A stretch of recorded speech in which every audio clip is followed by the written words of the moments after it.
В республике продолжается оснащение медицинских организаций оборудованием ранней диагностики злокачественных новообразований. Работа ведется в рамках приоритетного проекта по повышению эффективности и доступности специализированной онкопомощи. О результатах доложил губернатору министр здравоохранения Дмитрий Березин. Современные аппараты УЗИ высокого класса появились в Усинской и Усть-Цилимской ЦРБ.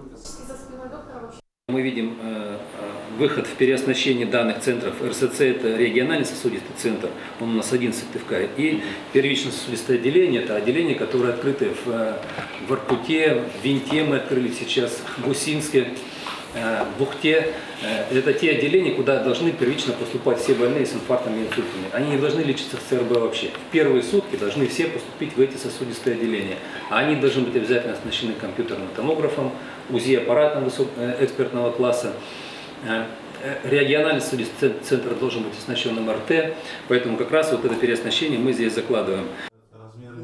В этом году новое оборудование в рамках приоритетного проекта поступит в Печорскую, Княжпогосскую, Карткировскую ЦРБ, поликлиники Сыктывкара и Воркуты. Работа по обеспечению больниц современным медицинским оборудованием проводится также в рамках апрельских поручений главы Коми по повышению доступности оказания медпомощи.